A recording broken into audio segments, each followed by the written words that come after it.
गवार जिठानी मॉडर्न देवरानी। अर्पिता की शादी राकेश से तय होती है, जो एक सरकारी नौकरी करता था। अरे चाची, अर्पिता इतनी सुंदर, पढ़ी लिखी और मॉडर्न लड़की है, फिर कहाँ आप इसकी शादी ऐसे घर में कर रही हैं? अरे लड़का सरकारी नौकरी करता है, इंजीनियर है, खूब कमाता है, खूब मेहनत की है लड़के ने इस नौकरी के लिए। अर्पिता भी राकेश को पसंद नहीं करती थी, लेकिन पिता ने हाँ कर दिया तो शादी के लिए मन मारकर तैयारी कर रही थी। अर्पिता का मुंह बन जाता है। वो पिता के फोन से राकेश का नंबर लेकर उसे मिलने के लिए बुलाती है। आज तो मैं उसे साफ साफ मना कर दूंगी, मुझे नहीं करनी शादी। शक्ल देखी है, ना कपड़े पहनने का तरीका है, ना बोलने का। अर्पिता राकेश से मिलने जाती है। अब क्या हो गया? आपने मुझे अर्जेंट मिलने को बुलाया, सब ठीक तो है ना? हाँ सब ठीक है, पर मैं आपसे कुछ कहना चाहती हूँ। आप ना इस शादी से मना कर दे। राकेश की आंखें अर्पिता की इस बात से लाल हो जाती है। वो रूंधे गले से कहता है, लेकिन शादी की सारी तैयारियां हो गई हैं। मैंने आपके साथ एक अच्छे भविष्य का सपना भी देख लिया है। ऐसा मत करिए प्लीज। माँ पिता के अलावा मैंने किसी को दिल से अपना माना है तो वो आप ही है। देखिए, मुझे आपसे कोई समस्या नहीं है, लेकिन आप मेरे जैसे नहीं हैं। मैं मॉडर्न लड़की और आप। मैं आपसे वादा करता हूँ, जब तक आपके लायक नहीं बन जाता मैं कभी आपसे बीवी का हक नहीं मांगूंगा। अर्पिता राकेश का प्यार देखकर पिघल जाती है और शादी के लिए हाँ कर देती है। दोनों की शादी हो जाती है, लेकिन शादी के बाद राकेश की भाभी, जो कि पूरी की पूरी देहाती थी। ए राकेश, उठ, जब पानी भर कर ला और तेरी बीवी को बोल के चूल्हा लगा दिया है, रोटी बना ले। अब क्या करूं, भाभी ही खाना बनाती है और मुझे पढ़ने के लिए इस घर में रखा, तो मैं घर का सारा काम कर देता हूँ। अब तुम आ गई हो, अपने तरीके से देख लो। ये मकान तो तुम्हारे पापा ने बनवाया था ना, शहर में, ताकि बेटा पढ़ाई कर सके। हाँ, पर भाभी ही पूरे घर में रहती है। ठीक है, देखो अब। अर्पिता बाहर जाती है। सूट पहनी अर्पिता को देखकर जेठानी का पारा हाई हो जाता है। ए शहर की हीरोइन, यहाँ ना चलेगा ये सब, समझी? साड़ी पहनो, साड़ी। वो नारंगी वाली निकाले हैं तुम्हारे लिए, जिसमें हरे रंग का फूल बना है, और सीधे पहुंचो रसोई में।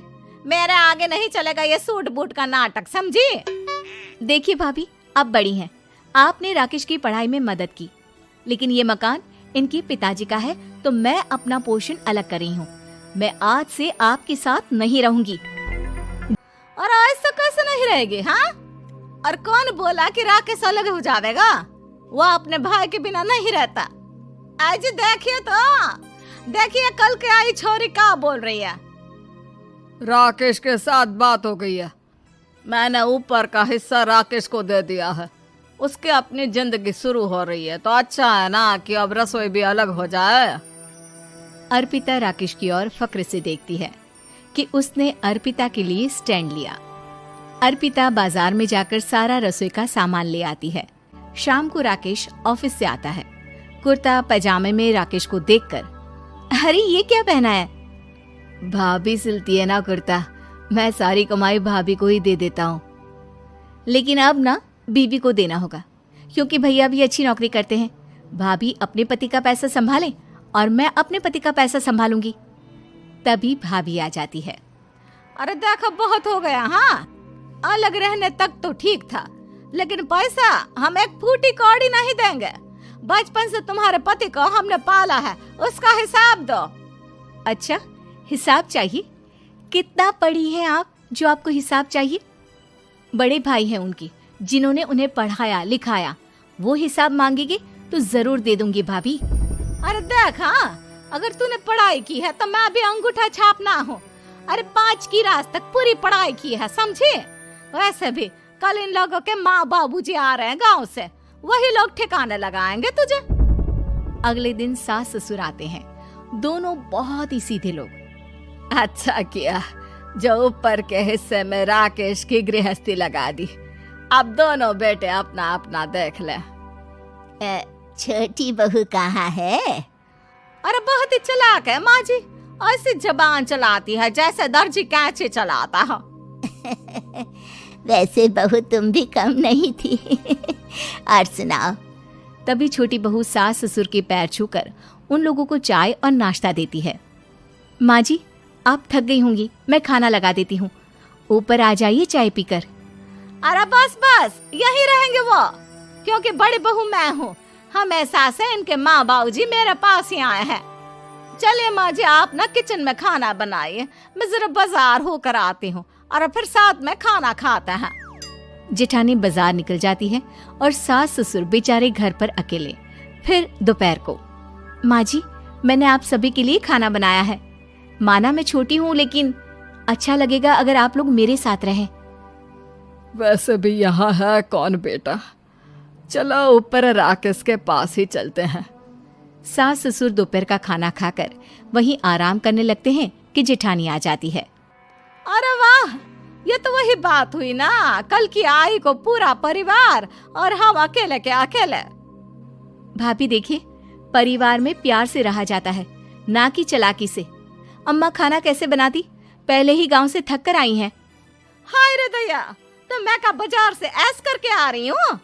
अरे भूख के मारे मेरा सर दर्द हो रहा है, पर यहाँ मेरी फिक्र कौन करेगा। अरे तो किचन में खाना है, लगा देती हूँ मैं भाभी। बड़ी बैठकर खाना खाती है और शाम को जब राकेश घर आता है।